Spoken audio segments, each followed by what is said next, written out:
Hello guys, welcome back हो गया तुम सबका अनदर ब्रांड न्यू वीडियो में। आज की इस वीडियो में फाइनली भाई बहुत ही दिनों बाद हम जो हुडनी की सीरीज़ है वो स्टार्ट कर रहे हैं। एंड ये सीरीज़ जो है वो बहुत डिटेल में जाने वाली है भाई, ये बात ज़हन में रखना। बिकॉज मैं आपको ए से लेकर भाई जी तक सिखाऊंगा। ये नहीं कि हुडनी यानी कि बहुत ही कम्प्लेक्स सॉफ्टवेयर है या फिर हुडनी जो है वो बहुत ही डिफ़िकल्ट है, इसमें तो वैक्स लैंग्वेज है और पाइथन। भाई ये कुछ भी नहीं है, बहुत ही इजी है। और सबसे पहले आपने करना क्या है कि आपने हमारे चैनल को जाहिर सी बात है सब्सक्राइब कर लेना है एंड साथ में बेल नोटिफिकेशन को प्रेस कर लेना है ताकि हमारी लेटेस्ट वीडियो जो है वो आप तक आती रहे। तो चलते हैं हम अपने कंप्यूटर की स्क्रीन पर। तो आज हमारी है क्लास 1। तो क्लास 1 में सबसे पहला जो इम्पोर्टेंट क्वेश्चन आता है वो ये आता है कि व्हाई यू शुड चूज हुडनी। आपको हुडनी क्यों चूज करना चाहिए? लाइक आपके पास ऑलरेडी मार्केट में ब्लेंडर जो ओपन सोर्स है और उसके बाद माया है जो बेहतरीन सॉफ्टवेयर है एनिमेशन और रिगिंग में, और उसके बाद आता है सनमा 4D जिसमें भाई सिमुलेशंस काफ़ी हद तक ठीक हैं। उसके अंदर मॉडलिंग वगैरह टेक्सचरिंग शेडिंग सब कुछ उसमें भी होता है। वाई यू शुड चूज हुडनी, इसकी मैं आज आपको 3 रीजन बताऊंगा कि आपको ये क्यों चूज करना चाहिए और आपको ये इसके अंदर क्या इसके एडवांटेजेस हैं आप अगर इसको चूज करें। तो सबसे पहला जो हमारा रीज़न आता है वो बेसिकली इसके अंदर जो वर्क फ्लो है वो प्रोसीजरल है, यानी कि नोड बेस्ड सिस्टम है। आप अगर एक मॉडल बनाते हैं तो आपके पास उसका पूरा कंट्रोल है। इवन कि आप उनको लिंक वगैरह करके आप उनको चेंज कर सकते हैं, यानी कि फुल उसका एक एसेट टाइप क्रिएट कर सकते हैं, यानी कि फुल नोड बेस्ड है और आप कहीं पर भी जाकर उसको चेंजिंग कर सकते हैं। जबकि ब्लेंडर, माया और सिनेमा 4D में ये फीचर अवेलेबल नहीं है। और उसके बाद बात आती है पाइपलाइन फ्लेक्सिबिलिटी एंड स्केलेबिलिटी की। तो अब ये क्यों इतना इम्पोर्टेंट है? ये इसीलिए इम्पोर्टेंट है कि ताकि भाई इसमें बहुत ही ज़्यादा एसेट्स वगैरह बन जाते हैं। गेम के लिए एसेट्स बना सकते हैं, वो भी प्रोसीजरल एसेट्स। और इसमें इन्वायरमेंट बनाना एंड देन उसको बाद में फुल उसको कस्टमाइज करना भाई माइंड ब्लोइंग। हम बनाएंगे इंशाल्लाह आने वाली वीडियोस में। तो आपने जो किया है वो सब्सक्राइब कर देना है ताकि भाई थोड़ी बहुत ही मुझे मोटिवेशन मिलती रहे कि वाकई कोई हुडनी सॉफ्टवेयर को सीखना चाहता है। और बात आई देन थर्ड रीज़न की, वो है अनमैच्ड सिमुलेशन कैपेबिलिटीज़। मीन्स इसका ये है कि भाई इस तरह की सिमुलेशन जो हैं वो ना ही ब्लेंडर में होती हैं, ना ही माया में होती है और ना ही सिनेमा 4D में। यानी कि भाई इतनी डिटेल्ड सिमुलेशन जब हम करेंगे भाई आपको सारी समझ आ जाएगी। अगर आपने पहले ब्लेंडर किया है और अब आप सोच रहे हैं कि नहीं यार अब मुझे ना इंडस्ट्री लेवल सॉफ्टवेयर को यूज़ करना चाहिए, बिकॉज हुडनी एक इंडस्ट्री लेवल सॉफ्टवेयर है और 99% चांसेस हैं हर हॉलीवुड फिल्म में जो है वो हुडनी यूज़ हुआ है। चलें हम आज चलते हैं सबसे पहले हुडनी के इंटरफेस पर। और इंटरफेस से पहले आपको बताता चलूँ कि इसको डाउनलोड कैसे करना है। ये इनकी वेबसाइट है, यहाँ पर आप आकर इसको डाउनलोड कर सकते हैं, वो भी बिल्कुल फ्री में। यानी कि अगर आप अगर आपने अभी स्टार्ट किया हुडनी और आप चाहते हो कि यार इतनी ज़्यादा इन्वेस्टमेंट अभी स्टार्टिंग में ही नहीं हो सकती, भाई बहुत टफ है इतनी ज़्यादा इन्वेस्टमेंट करना। यानी कि आप ये भी देख रहे हैं कि भाई अगर हुडनी मुझसे ना सीखा गया तो सारी इन्वेस्टमेंट जो है वो वेस्ट जाएगी। बिल्कुल इसी तरह ही है भाई। इसलिए हुडनी ने एक स्पेशल फीचर दिया जो भाई वाकई भाई काबिल तारीफ़ है। जो फीचर इसमें दिया है वो यहाँ पर अगर आप आएंगे ट्राई एंड बाय में, यहाँ पर आपको फीचर मिलेगा डाउनलोड का। आपने सिंपली जो है डाउनलोड के ऊपर क्लिक कर लेना है। अब यहाँ पर आपको कहेगा कि भाई इसको लॉगिन करो एंड डाउनलोड कर लो। मैं यहाँ पर सिंपल इसको लॉगिन कर लेता हूँ। तो यहाँ पर देखिए मैंने एक सिंपल सा अकाउंट बना लिया है यहाँ पर। एंड अब उसके बाद इसको यहाँ पर लॉन्चर को सिंपली जो है वो आप डाउनलोड कर लें और आपके पास जो हुडनी है वो इंस्टॉल हो जाएगा। यानी कि एक लॉन्चर है, इसके बाद इसके अंदर जाकर आपको सारे मिल जाएंगे A to Z जो है वो मिल जाएंगे, मतलब वर्जन्स वगैरह हुडनी के। तो आप कोई सा भी वर्जन जो है वो चूज़ करके इसको डाउनलोड कर सकते हैं। यानी कि अभी जो लेटेस्ट चल रहा है हुडनी का वर्जन वो 21 है, लेकिन रिसेंटली 22 अनाउंस हो गया, लेकिन पता नहीं वो कब तक आएगा। तो ओके, तो जब आप हुडनी ओपन करेंगे तो तकरीबन आपको कुछ इस तरह का इंटरफेस नज़र आ रहा होगा। तो सबसे पहले आपको एक चीज़ बताता चलूँ कि यहाँ पर थोड़े बहुत फीचर्स का जो है वो होगा चेंजिंग वगैरह, बिकॉज मैं अभी इस टाइम मॉडलिंग वाले सेक्शन में हूँ सिर्फ आपको समझाने के लिए। अच्छा, तो सबसे पहले ये सेटिंग्स कर लें, तो क्योंकि ये काफ़ी हद तक वर्क फ्लो को फास्ट करती हैं, बिकॉज ये काफ़ी सिंपल है। अच्छा, तो सबसे पहले यहाँ पर पैरामीटर्स लिखा होगा, जैसे मैं कर रहा हूँ अभी बस वैसे ही कर दें। पैरामीटर्स लिखा होगा, इसको यहाँ पर क्लोज टैब कर दें। ये यहाँ पर हमारा सीन व्यू हो गया सिंपल, और ये यहाँ पर जो है हमारा वो नेटवर्क व्यू हो गया। ठीक हो गया। अब मैं बताता हूँ कि आगे क्या आप लोगों ने करनी सेटिंग। सबसे पहले ये सेटिंग्स को जो है वो आप फॉलो कर लें, ताकि जो आपका हुंडी का इंटरफेस और मेरा इंटरफेस है वो सेम हो जाए। देन आपने क्या करना है, यहाँ पर टूल्स में जाना है, एंड यहाँ पर जाकर आपने ग्रिड लाइंस के ऊपर क्लिक कर देना है। इससे बेसिकली क्या होगा कि यहाँ पर आपकी एक ग्रिड आ जाएगी। ये विजुअलाइजेशन के लिए बहुत ही अच्छी चीज़ है। ये आप पे डिपेंड करती है, अगर आपने ऑन करनी है तो कर लें। अच्छा, उसके बाद यहाँ पर डी प्रेस करें, यहाँ पर सीन व्यू में आकर डी प्रेस करें, एंड बैकग्राउंड में आप यहाँ पर आएँ, यानी कि बैकग्राउंड में आएँ, लाइट की जगह डार्क कर दें। ओके, तो इसके बाद क्या करना है कि आप इसको सेव करंट डेस्कटॉप एज कर दें, और इसका नाम लिख दें कि भाई ये मेरी डेस्कटॉप है, और उसको सेव कर दें। ठीक है, मेरे पास ऑलरेडी यहाँ पर पड़ी है मॉडलिंग, ये देखें माय के नाम से एक मैंने ऑलरेडी अपना जो है वो यूज़र इंटरफेस कस्टमाइज़ किया हुआ है, जो बेसिकली सिमिलर ही है, इतना ज़्यादा इसमें डिफरेंस नहीं है। ओके, तो यहाँ पर हमारे 3 पॉइंट जो है वो क्लियर हो चुके हैं, जिसमें प्रोसीजरल वर्क फ्लो है, पाइपलाइन फ्लेक्सिबिलिटी और स्केलेबिलिटी है, और इसके बाद आती है अनमैच्ड सिमुलेशन कैपेबिलिटीज़। और उसके बाद जो एक मेन पॉइंट है भाई, वो आपको ब्लेंडर में भी देखने को मिलेगा और यहाँ पर हुडनी में भी देखने को मिलेगा। और वो मेन पॉइंट क्या है, वो मेन पॉइंट है यहाँ पर एब्सोल्यूट फ्रीडम। तो अब एब्सोल्यूट फ्रीडम में क्या है कि आप यहाँ पर स्क्रैच से लेकर इंटायर फिल्म बना सकते हैं। वो कैसे बना सकते हैं, जब आप हुडनी में जाएंगे तो अब जो चीज़ें हैं वो मैं क्लियर करने जा रहा हूँ। यहाँ पर आप कंपोजिंग, टेक्सचरिंग, शेडिंग, और उसके बाद स्कल्पटिंग, और उसके बाद सिमुलेशन, और उसके बाद मॉडलिंग भी हो गया, और उसके बाद भाई क्या रह गया है, रिगिंग, एनिमेशन। ये सब कुछ आप यहाँ पर कर सकते हैं भाई। इसमें सिर्फ आप सिमुलेशन नहीं कर सकते, इसमें आप बाकी चीज़ें भी कर सकते हैं। यहाँ पर आपको ले चलता हूँ, यहाँ पर मेन में जाएंगे तो यहाँ पर लिखा हुआ है, यहाँ पर आप क्राउड सिमुलेशन भी कर सकते हो, मसल सिमुलेशन भी कर सकते हो, रिगिंग भी कर सकते हो, cloth simulation, dynamic, particle fluid, grain, ocean particle, pyro, fire वगैरह, rigid body, solid, vellum brush, hair grooming, यहाँ तक कि आप फर एंड हेयर भी क्रिएट कर सकते हो, लेआउट ब्रश, ब्रश सिलेक्टर, और यहाँ पर आप मॉडलिंग में इतने ज़्यादा टूल्स हैं भाई। तो यहाँ पर हुडनी में काम करने के लिए भाई अनलिमिटेड मेथड है।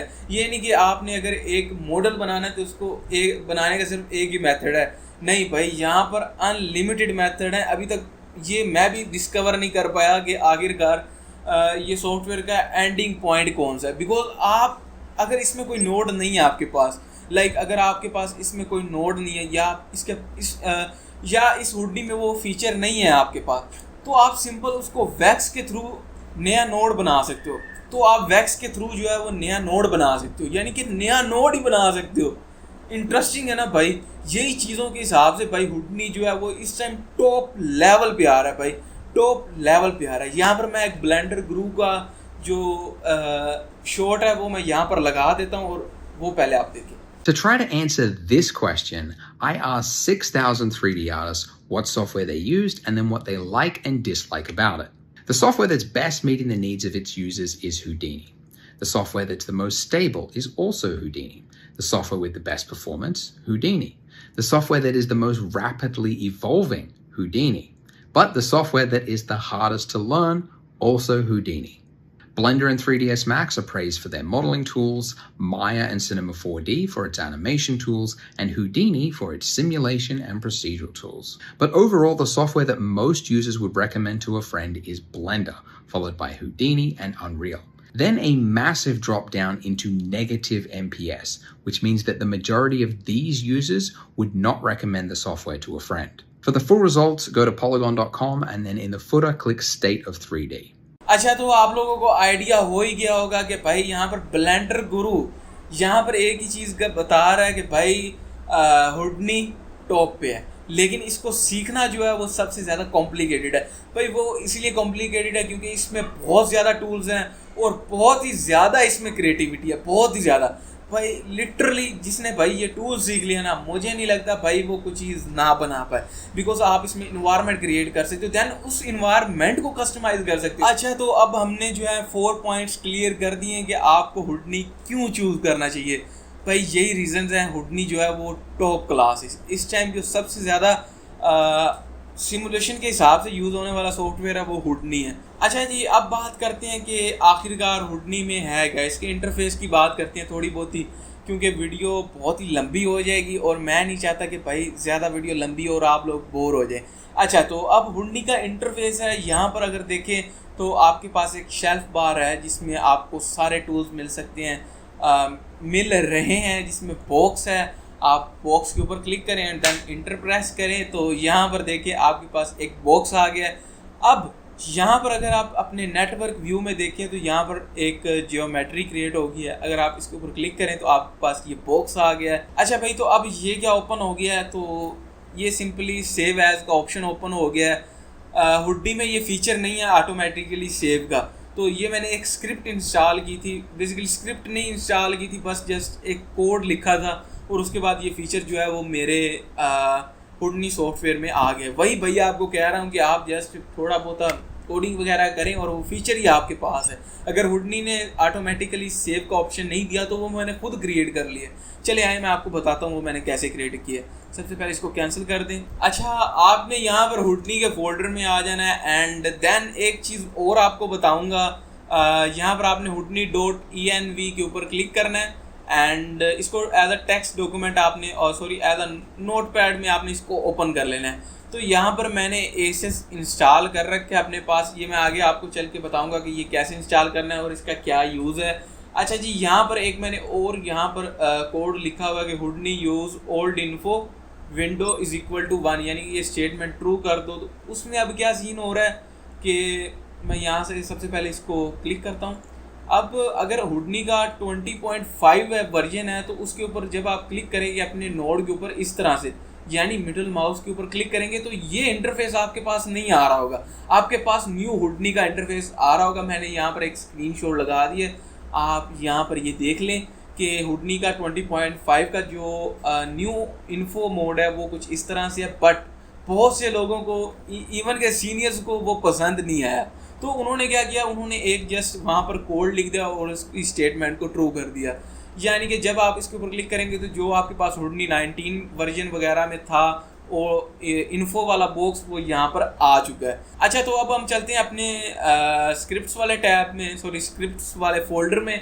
तो यहाँ पर एक क्रिएट कर लेनी है आपने पाइथन फाइल जिसका नाम 456.py मैंने रखा है, आप भी इसी तरह रख ले वरना इतना इम्पोर्टेंट नहीं है। अच्छा, उसके अंदर मैंने एक स्टेटमेंट लिख दी कि इंपोर्ट हुडनी और हुडनी अपेंडेंट सेशन मॉड्यूल जो भी इसका वगैरह है, ये जस्ट मैंने जिमनी से कॉपी पेस्ट करवाई थी मेरे ख्याल से और उसने मुझे यही दी थी और मैंने यहाँ पर जो है उसको कॉपी किया जिमनी ने जो मुझे बताया और मैंने यहाँ पर लाकर सिंपल पेस्ट कर दिया। मुझे भी नहीं पता इसके पीछे क्या हो रहा है एंड जस्ट इसको सेव कर दिया और मेरा यहाँ पर ऑटो सेव का जो ऑप्शन है वो आ गया। यहाँ पर दिखाता हूँ, एडिट में जाता हूँ एंड ये देखिए ऑटो सेव का फीचर जो है वो आ गया। इसको इनेबल कर दें ताकि जो आपको पता ही है ऑटो सेव का क्या मतलब है, वो खुद ब खुद ऑटो सेव करता रहेगा आपके प्रोजेक्ट को, और अगर क्रैश भी हो जाए तो आपके बैकअप्स वगैरह बने होंगे तो आप उससे जो रीसेंट प्रोजेक्ट है, जो उससे पहले वाला प्रोजेक्ट है वो आप ओपन कर लें तो आपको भाई वहीं पर सारा कुछ सेव मिला नज़र आएगा। ये हम चल के आगे बात करेंगे। अच्छा, हम बात करने लगे थे कि यहाँ पर साइड में क्या टूल्स वगैरह हैं और ये ऊपर क्या टूल्स हैं और ये साइड पे क्या टूल्स हैं और ये ऊपर शेल्फ में इतने ज़्यादा क्या टूल्स हैं। भाई ये बहुत ही ज़्यादा सिंपल और इजी है, इतना टफ नहीं है। अच्छा भाई, अगर आप यहाँ पर आएंगे तो इसके ऊपर क्लिक करेंगे तो अभी यहाँ पर देखिए हम जो है वो ऑब्जेक्ट टैब में, यहाँ पर चॉप नेटवर्क भी है, यहाँ पर इमेज नेटवर्क भी है, यहाँ पर आप अपनी कंपोजिंग वगैरह कर सकते हैं। ये साइड पे लिखा हुआ है कि आप यहाँ पर अपनी कंपोजिंग वगैरह कर सकते हैं एंड यहाँ पर आउट में रेंडर वगैरह आप मांत्रा ले आएँ। अच्छा जी, हुडनी के 2 रेंडर इंजन हैं जो अपने हैं, एक मांत्रा है जो बेसिकली CPU यूज़ करता है और इसके पास कारमा है जो बेसिकली CPU और XPU दोनों यूज़ करता है, लेकिन वो थोड़ा सा डिफ़िकल्ट है बिकॉज उसमें अपने शेडर्स आ जाते हैं, MTLX आ जाते हैं, यानी कि USD शेडर्स आ जाते हैं, तो वो थोड़ा सा टफ़ है लेकिन इतना टफ़ नहीं है जितना आप समझ रहे हो। तो उसके बाद हम चलते हैं शॉप नेटवर्क में। यहाँ आप अपने शेडर्स वगैरह बना सकते हो भाई, शेडर्स वगैरह बना सकते हो। अच्छा जी, उसके बाद हमारे पास स्टेज है। ये बेसिकली वही कारमा, यहाँ पर सोलारिस में आप बेसिकली वही कारमा XP को यूज़ कर सकते हो। ये मैं आपको आगे चल के बताऊँगा, जस्ट थोड़ा बहुत आपको ओवरव्यू दे रहा हूँ। और ये बेसिकली टास्क है, यहाँ पर आप बैचिंग वगैरह का सिस्टम कर सकते हो। अच्छा, तो अब हम चलते हैं अपने टूल्स में। यहाँ पर सिंपल टूल्स है भाई। अगर आपने ब्लेंडर यूज़ किया तो मुझे इतना ज़्यादा डिटेल में जाने की ज़रूरत नहीं है। यहाँ पर माउस आपके पास सेलेक्ट टूल आ जाता है, इसमें आपके पास लेसो टूल्स वगैरह आ जाते हैं। ये रहे यहाँ पर लेसो और ब्रश पिकिंग, यानी कि सेम एज चीज़ भाई, वही ब्लेंडर वाला, ये इतना मुश्किल नहीं है। दैन यहाँ पर आपके पास ये ट्रांसफॉर्म का टूल आ जाता है मूव करने के लिए। दैन रोटेट का आ जाता है, ये ट्रांसफॉर्म, इसमें बेसिकली स्केल कर सकते हैं। इसमें आप जो है वो ये हैंडल आपके पास आ जाता है ऑब्जेक्ट का। चले मैं आपको दिखाई देता हूँ। यहाँ पर सॉरी, मैं अभी टास्क में हूँ, तो यहाँ पर सिंपली मैं OBJ में जाता हूँ एंड देन यहाँ पर टैब प्रेस कर रहा हूँ एंड देन जियो में यहाँ पर एक जियो क्रिएट कर रहा हूँ। उसका नाम रख देता हूँ फॉर अभी फ़िलहाल टेस्ट एंड देन टैब में जाता हूँ और यहाँ पर अब मैं एक स्फीयर ले लेता हूँ। फॉर एग्जांपल स्फीयर लिखा, टैब प्रेस करके तो हमारे पास स्फीयर जो है वो आ गई। इतना ज़्यादा भाई मुश्किल काम नहीं है। अच्छा जी, तो यहाँ पर अगर इसके ऊपर क्लिक करूँ तो ये देखो हमारे पास हैंडल्स वगैरह आ रहे हैं, ये देखिए, ठीक है। एंड उसके बाद यहाँ पर रोटेट का आ रहा है, रोटेट वगैरह आप इसको कर सकते हो। दैन उसके बाद यहाँ पर अगर इसके ऊपर जाएं तो इसके ऊपर आप इसको मूव भी कर सकते हैं एंड इसको रोटेट भी कर सकते हैं और इसको यहाँ पर स्केल भी कर सकते हैं। ये देखें, ठीक है, ये आपके पास फीचर्स आ जाते हैं इसमें। इन टूल से आप यही काम कर सकते हैं। लेकिन भाई मैं मोस्ट ऑफ द टाइम जो है वो शॉर्टकट यूज़ कर रहा होता हूँ, क्योंकि यार स्केल करने के लिए यहाँ पे जाऊँ, रोटेट करने के लिए यहाँ पे जाऊँ, ट्रांसफॉर्म करने के लिए मैं वहाँ पे जाऊँ, तो भाई ये बहुत ही डिफ़िकल्ट टास्क है। यहाँ पर ये लिखी हुई है इनकी आगे शॉर्टकट्स लिखी हुई है। मूव की मेरे ख्याल से T है मेरे ख्याल से, और रोटेट की R है, और E है मेरे ख्याल से स्केल की। तो ये इसकी सिंपल शॉर्टकट्स हैं। और ये ट्रांसफॉर्म मोड है जिसमें आप पूरे ऑब्जेक्ट को कंट्रोल कर सकते हो, यानी कि रोटेट भी कर सकते हो, ट्रांसफॉर्म भी कर सकते हो और स्केल भी कर सकते हो। ठीक हो गया। अब चलते हैं कि यहाँ पर ये नोड है क्या बेसिकली। अच्छा जी, तो सबसे पहले हमारे पास यहाँ पर एक स्फीयर है। सबसे पहले मैं इसको डिलीट करूँ एंड टैप, फिर एक और स्फीयर लेता हूँ यहाँ पर एंड जब मैं इसके ऊपर क्लिक करूँगा, P प्रेस करूँगा, यानी कि इसकी प्रॉपर्टीज़ ओपन हो जाएंगी। P प्रेस करूँगा तो इसकी ये देखिए प्रॉपर्टीज़ ओपन हो जाएंगी। अभी आप यही समझ के चलें कि प्रॉपर्टीज़ ओपन हो गई हैं, ठीक है। एंड उसके अंदर बेसिकली इसका रेडियस चेंज कर सकता हूँ, यानी कि रेडियस जो है वो 0.5 है, मैं इसको 0.8 कर दूँ तो देखें वो X एक्सिस में उसने रेडियस मैंने उसका इंक्रीज़ कर दिया है। एंड अगर Z एक्सिस में करना है तो Y एक्सिस में 0.8 कर देता हूँ तो वो ऊपर हो गया। एंड रेडियस अगर Z एक्सिस में करना है तो इसको 0.8 कर देता हूँ तो ये 0.8 हो गया। ठीक हो गया। अब अगर यहाँ पर टैब प्रेस करता हूँ तो यहाँ पर आप नोड्स देखें कितने, एनिमेशन में जाएंगे तो एपेक्स में भी आपको इतने ज़्यादा नोड मिलेंगे। यार ये चीज़ें आपने खुद इनको जो है वो करना है, यानी कि प्रैक्टिस वगैरह करनी। यहाँ पर आपने जो मर्ज़ी करते रहें भाई, ये नहीं कि सॉफ्टवेयर ने बाद में चलना नहीं। यहाँ पर जो कुछ मर्ज़ी करते रहें। ये देखें यहाँ पर कोई भी नोड मंगवाते रहें, पंगे लेते रहें कि आपको भाई एटलीस्ट समझ आ जाए कि यहाँ पर क्या हो रहा है। ठीक है, मैं अभी इसको डिलीट कर रहा हूँ एंड फुल प्रैक्टिस करें भाई। ये बहुत ईजी सॉफ्टवेयर है। ये देखिए सिंपल आपको टूल्स मिल रहे हैं। यहाँ पर आकर इसको क्लिक करें एंड उसके बाद टोरस ऑब्जेक्ट में जाएं एंड यहाँ पर आप इसका स्केल बड़ा कर दें। और यहाँ पर एक नोड आता है ट्रांसफॉर्म नोड, ट्रांसफॉर्म। और अब यहाँ पर इसको इसके साथ अटैच कर दें, देन ट्रांसफॉर्म में जाएं और इसको स्केल इसका बड़ा कर दें। ठीक हो गया। सिंपल सी चीज़ें हैं और बहुत ही इजी चीज़ें हैं। अब यहाँ पर मैं आपको एक चीज़ और दिखाता हूँ कि ये हमारे पास नोड का एक्चुअल में फ़ायदा क्या है। मैं अब आपको बताता हूँ कि नोड का एक्चुअल में फ़ायदा क्या है। अब यहाँ पर मैं एक मर्ज नोड ले आता हूँ, मर्ज नोड, ठीक है। अब एक ट्रांसफॉर्म, आर्ट से इसको मैं डुप्लीकेट कर रहा हूँ, ट्रांसफॉर्म को आर्ट से डुप्लीकेट है। आर्ट को प्रेस करके रखेंगे, उस नोड के ऊपर क्लिक करें एंड देन उसको डुप्लीकेट कर लें। वो उसी के साथ कनेक्ट है हमारे टोर्स के साथ। उसको मैं सिंपली यहाँ पर डिलीट कर रहा हूँ। अच्छा जी, अब मैं आपको बताता हूँ कि नोड बेस का फ़ायदा क्या है। तो सबसे पहले मैंने यहाँ पर एक ट्रांसफॉर्म लिया और मैंने सिंपल इसको बंद करता हूँ एंड इसको मूव कर दिया अप। अच्छा जी, अब यहाँ पर जाता हूँ। अच्छा जी, इसको मैं थोड़ा सा यहाँ पर और अप कर देता हूँ लाइक दिस, ठीक है, इसको थोड़ा सा। अच्छा जी, आपको नेविगेशंस का तो पता है नहीं है भाई, नेविगेशन एक्चुअल में इसके क्या हैं। तो अगर आप आल्ट प्रेस करेंगे तो आप इसको रोटेट कर पाएंगे अपने वर्ल्ड को, और अगर आप मिडल माउस प्रेस करेंगे, आल्ट प्रेस करके मिडल माउस, तो आप उसको एक्चुअली में पैन कर रहे हैं, ठीक हो गया। और राइट क्लिक से आप जूम इन जूम आउट कर रहे हैं। जूम इन आल्ट को प्रेस रखना है। यहाँ पर देखिए, जैसे मैं यहाँ पर देखिए आल्ट प्रेस करूँगा तो ये कैमरे वाला ऑप्शन सेलेक्ट हो जाता है।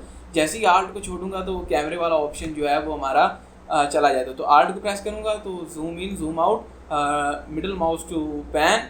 ये इसकी सिंपल सी नेविगेशन थी। इतना ज़्यादा मैं यहाँ पर आपको डीप में नहीं लेके जाऊँगा कि भाई आप पहले ये करो वो करो एंड देन उसके बाद। अच्छा जी, अब यहाँ पर मैंने एक और चीज़ यहाँ पर की थी कि यहाँ पर अगर क्लिक करता हूँ नोड के ऊपर तो यहाँ पर हमारे पास 5 फीचर्स हैं भाई, 5 फीचर्स हैं। यहाँ पर ये तो फीचर है बेसिकली नोड की इन्फो के लिए, वही सेम टू सेम अगर आप इसके ऊपर मिडल माउस बटन क्लिक करेंगे तो उसकी इन्फो आ जाएगी। एंड देन यहाँ पर ये टेम्पलेट मोड है, इससे ये होगा कि ये नोड काम करना बंद कर जाएगा, यानी कि इसका नोड का कोई काम, यानी कि नोड ऑफ हो जाएगा। ऑन है ऑफ, बस इसका यही समझ लें, ठीक है। इसको मैं अभी ऑन कर देता हूँ। एंड देन ये क्या है कि ये व्यू टैब, यानी कि ये व्यू सेक्शन है, व्यू फ्लैग आप उसको कह लें। अगर इसके ऊपर क्लिक करता हूँ तो भाई इस टाइम जो है वो मुझे ये वाली ट्रांसफॉर्म नज़र आएगी, ठीक है, जो मैंने इस टोर्स के ऊपर अप्लाई की है, ठीक है, ये वाली ट्रांसफॉर्म। अगर इसके ऊपर क्लिक करता हूँ तो मुझे वो वाली ट्रांसफॉर्म नज़र आएगी। अगर अब इन दोनों को मैं देखना चाहता हूँ तो इन दोनों को यहाँ पर सेलेक्ट करूँगा एंड देन यहाँ पर जाकर मर्ज के ऊपर क्लिक कर दूँगा। तो भाई ये है एक्चुअल में नोड वर्कफ्लो का फ़ायदा, यानी कि ये देखो कि अब मेरे पास इस टाइम 2 टोर्स हैं। तो बेसिकली यहाँ पर हो क्या रहा है, तो यहाँ पर मैंने टोर्स के ऊपर एक ट्रांसफॉर्म अप्लाई किया जो बेसिकली यहाँ पर था, और एक ट्रांसफॉर्म यहाँ पर अप्लाई किया एंड देन इन दोनों को मर्ज कर दिया। तो अब वो दोनों यहाँ पर मर्ज हो चुके हैं। अब इसके बाद अगर मैं चाहूँ तो इस ट्रांसफॉर्म के ऊपर क्लिक करूँ, इसको नीचे कर लूँ, मैं चाहता हूँ यार नीचे हो, और अगर एक और ट्रांसफॉर्म ऐड करना चाहता हूँ तो सेम एज चीज़ आल्ट क्लिक करके इसको इसमें मर्ज कर दूँ। तो ये देखिए मैं इसको थोड़ा ऊपर करता हूँ एंड इसको यहाँ पर लाइक, यानी कि ये भाई आपके ऊपर डिपेंड करता है जैसे मर्जी चाहें। तो यहाँ पर एक मैं ग्रिड ले आता हूँ, ग्रिड, एंड इसको इसके साथ कनेक्ट कर देता हूँ लाइक दिस, और इसका साइज़ में यहाँ। अच्छा जी, अब आपको यहाँ पर एक और चीज़ बता दूँ कि अगर आप साइज़ के ऊपर जाएंगे और मिडल माउस क्लिक करेंगे तो यहाँ पर देखें कि आपके पास वैल्यूज़ आ रही हैं 0.001 में, 0.001, 0.011, 1.1, 1, 10 और 100, ठीक है, आपके पास ये वैल्यूज़ आ रही। अगर मैं 10 के ऊपर क्लिक कर देता हूँ तो ये देखें ये इसके साथ मल्टीप्लाई हो रहा है, यानी कि 10x बड़ा हो रहा है। ये देखें वैल्यूज़ यहाँ पर ये देखिए ऐड होंगी, जैसे 59 अब 69 हो जाएगा। अब इसके अंदर अगर मैं 100 ऐड करना चाहूँ तो ये देखिए 100 वैल्यूज़ ऐड हो रही। भाई ये बहुत ही बेस्ट फीचर मुझे लगा है हुडनी का। अच्छा जी, अगर मैं चाहता हूँ कि 1 ऐड हो तो ये देखिए उसके अंदर 1 वैल्यू ऐड हो रही है साइज़ के अंदर। अगर मैं चाहता हूँ कि एक्स एक्सिस में बढ़े, जेड एक्सिस में ना बढ़े, तो यहाँ पर आऊँगा सिंपली और इसके ऊपर क्लिक करूँगा, मिडिल माउस बटन क्लिक करूँगा एंड उसके बाद देखें आप इसको 10/10 कर लें या 100/100 कर लें, ये सारा आपके ऊपर डिपेंड करता है। रोज़ एंड कॉलम्स का क्या सीन है यहाँ पर, बेसिकली आप इसके अंदर और जैसे आपने देखा होगा फीचर ब्लेंडर में है सब डिवाइड का, सेम एज चीज़ आप इसके अंदर सब डिवाइड कर रहे हैं, इसको और ज़्यादा इसके अंदर पॉइंट्स वगैरह ऐड कर रहे हैं। लाइक मैं अभी आपको दिखाता हूँ, इसके पहले 10 थे, लाइक 10/10 था, तो हमारे पास जो इसके पॉइंट्स थे वो यहाँ पर 100 पॉइंट्स थे। तो मैं अब इसको कर देता हूँ 50/50, 50/50। तो अब देखो उसके जो हैं पॉइंट्स वो 2500 हो गए हैं, तो प्रिमिटिव 2401 हो गए हैं, ठीक है। ये चीज़ें आपको अभी बेसिक बता रहा हूँ कि आखिर में हो क्या रहा है। अगली वीडियो में देखेंगे हम एट्रीब्यूट्स और कुछ इस तरह की चीज़ें जो वाकई यूज़फुल होंगी। और एक और चीज़ बता दूँ कि यहाँ पर ऊपर शेल्फ बना हुआ है, तो आप यहाँ पर कुछ भी कर सकते हैं। यहाँ पर मॉडिफाई में बहुत ज़्यादा ये बेसिकली हैं नोड्स, मॉडल्स में यहाँ पर बहुत ज़्यादा ये एक्चुअली में हैं सारे नोड्स ही, यानी कि यहाँ पर टैब प्रेस करता हूँ एंड स्वीप प्रेस करता हूँ तो ये देखिए यहाँ पर वही नोड आ गया और वही फीचर यहीं पे है। और उसके बाद यहाँ पर रिवॉल्व आ गया, तो यहाँ पर टैब प्रेस करता हूँ एंड रिवॉल्व के ऊपर क्लिक करता हूँ तो यहाँ पर रिवॉल्व भी, यानी कि फ़ीचर्स वही सेम है, बट ये यहाँ पर ऐड करने के लिए दिए हुए हैं क्योंकि ये most of the time use होते हैं। तो अगर आप नाम भूल भी जाएँ उस नोड का तो यहाँ पर आप मॉडल वाले टैब में आकर देख लें। अब यहाँ पर सिंपल इफेक्ट्स भी है। तो चलिए आज मैं आपको एक फायर क्रिएट करना सिखाता हूँ। फर्स्ट ही वीडियो में फायर क्रिएट करना सिखाता हूँ। सिंपल इफेक्ट्स में आएँ और यहाँ पर सिंपल फायर बॉल के ऊपर क्लिक करें। क्लिक किया एंड देन एंटर प्रेस कर दें। अच्छा जी, एक्सेप्ट हो गया। अब यहाँ पर हमारे पास बहुत ज़्यादा नोड्स आ गए। मैं यहाँ पर होम सेलेक्ट में जाता हूँ और यहाँ पर क्लिक कर देते हैं। तो ये अपनी आज की आपने सिर्फ मैंने यहाँ पर क्या किया, सिंपल से इसको यहाँ पर जो है वो प्ले कर दिया। अच्छा जी, अब यहाँ पर एक और ऑप्शन भी है, रियल टाइम ऑप्शन। ये देखें, real time option, real time toggle option है बेसिकली ये। इसको अगर आप ऑन कर देंगे तो भाई ये देखें, इससे बेसिकली जब आप प्ले करेंगे तो ये रियल टाइम में नहीं प्ले होगा। जितने आपने FPS सेट किए होंगे यहाँ पर उतने FPS में ये रन होगी। लाइक मैं अभी आपको दिखाता हूँ। देन यहाँ पर आप देख सकते हैं कि यहाँ पर आपने कितने FPS जो हैं वो सिलेक्ट किए हैं। यहाँ पर मैंने 24 FPS सिलेक्ट किए हैं तो वो 24 FPS में इसको प्ले करेगा। ठीक है, अब देखें आपने यहाँ पर क्या किया है कि सिंपल आपने पहली फायर जो है वो अपनी आपने क्रिएट कर ली है। तो ये बने बनाए आपके मिल जाते हैं आपके पास प्रीसेट्स वगैरह। बाद में आप इनको रिफ़ाइन करें, अपने हिसाब से चेंज करें and that's totally up to you. अब ये नहीं कि मैं आपको रेंडर करना भी इसमें सिखा दूंगा इसी वीडियोस में। जस्ट मैंने आपको एक सिंपल सी फायर, बल्कि ये एक्सप्लोजन है, इसको फायर ना ही कहें क्योंकि ये एक्सप्लोड हो रहा है, ऐसे फट रहा है। मैं आपको यहाँ पर स्टार से प्ले करके दिखाता हूँ। ये देखें एक्सप्लोड ही हो रहा है काइंडा। अच्छा, तो अब यही थी एक सिंपल सी वीडियो जिसमें आप हुडनी एक्चुअल में टफ है, इजी है या जो भी है। ठीक है, ये बहुत ही इजी सॉफ्टवेयर है, इतना ज़्यादा टफ सॉफ्टवेयर नहीं है जितना लोगों ने बनाया हुआ है कि भाई ये बहुत ही ज़्यादा टफ सॉफ्टवेयर है। हाँ, ये है कि थोड़ा बहुत इसमें जो है वो फीचर ज़्यादा होने की वजह से आप इसको कह सकते हैं टफ है। और एक काम को करने का भाई कोई एक तरीका नहीं है, अनलिमिटेड वेज है। मैं आपको आगे दिखाऊंगा, बट आज की इस वीडियो में आपको मैंने बता दें कि आपको हुडनी क्यों चूज़ करना चाहिए, और चूज़ कर भी लिया है तो अब आपको उसको डाउनलोड कैसे करना चाहिए। यानी कि गूगल से जाकर मैंने बता दिया कि आप उसको फ्री में कैसे डाउनलोड कर सकते हैं। एंड देन उसके बाद आपको मैंने बता दिया है कि आप इसकी सेटिंग्स, जो बेसिक सेटिंग्स हैं, इसका UI को कस्टमाइज़ कैसे कर सकते हैं, बल्कि मैंने बता ही दिया है वो कैसे कर सकते हैं।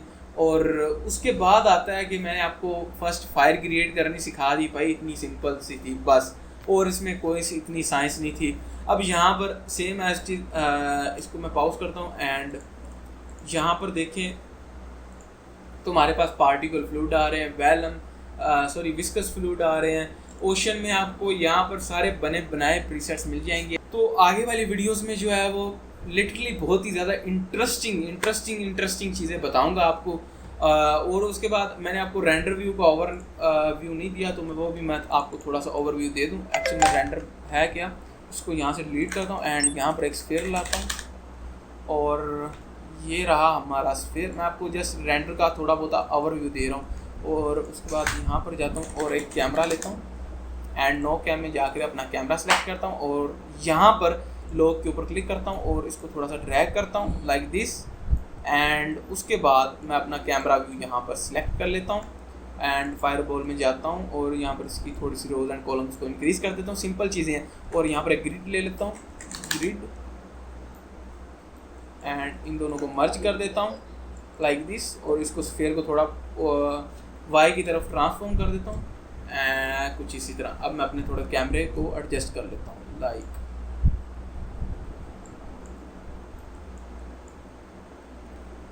दिस। ग्रिड को भी यहाँ पर थोड़ा सा रोल एंड कॉलम्स दे देता हूँ लाइक दिस। अच्छा जी, तो अब हमारे पास एक ये हमारी जियोमेट्री जिसके अंदर हमारे ऑब्जेक्ट्स हैं एंड ये हमारा कैमरा क्रिएट हो गया। अब जो मेन चीज़ रहती है वो लाइट है, तो लाइट एंड कैमरा में जाऊँगा एंड तो यहाँ पर मैं जाने के बाद यहाँ पर स्काई लाइट के ऊपर क्लिक करूँगा तो हमारी जो स्काई है, फिजिकल स्काई, वो यहाँ पर आ जाएगा। ये देखो दो हमारे पास लाइट आ गई हैं, एक में सन लाइट है और एक स्काईलाइट है, ठीक है। अब मैं रेंडर व्यू में जाऊंगा और यहाँ पर रोप कैमरे की जगह मैंने अपना कैमरा सेलेक्ट करना है, यानी कि कैमरे का एंगल, मैंने अपना कैमरा सेलेक्ट करना है, जो भी मैंने कैमरे के अंदर एंगल सेलेक्ट किया होगा वही रेंडर होगा, ठीक होगा। मैं यहाँ पर रेंडर के ऊपर क्लिक कर देता हूँ।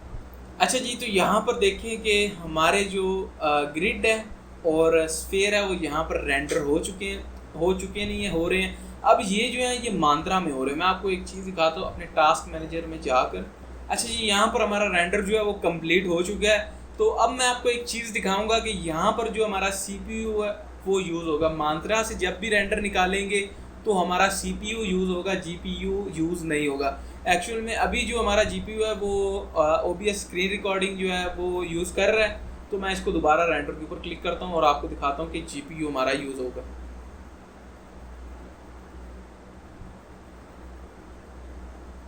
ये देखें, अभी जो हमारा GPU है वो 100% यूज़ हो रहा है। मांत्रा का यही सबसे बड़ा इशू यही है कि वो जस्ट हमारा CPU यूज़ करता है, GPU यूज़ नहीं करता।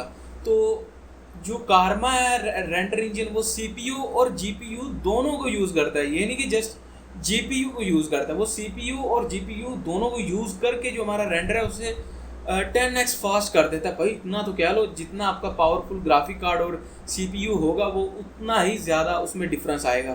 तो ये एक सिंपल सी चीज़ थी, आपको बता दी। तो आज की इस वीडियो में इतना ही भाई, एक सिंपल सा आपको रेंडर निकाल के दिखा दिया और थोड़ा बहुत इसका इंटरफेस आपको दे दिया है। एंड मिलते हैं नेक्स्ट वीडियो में, तब तक के लिए दुआ में याद रखना। मिलते हैं नेक्स्ट वीडियो में, अल्लाह हाफिज़।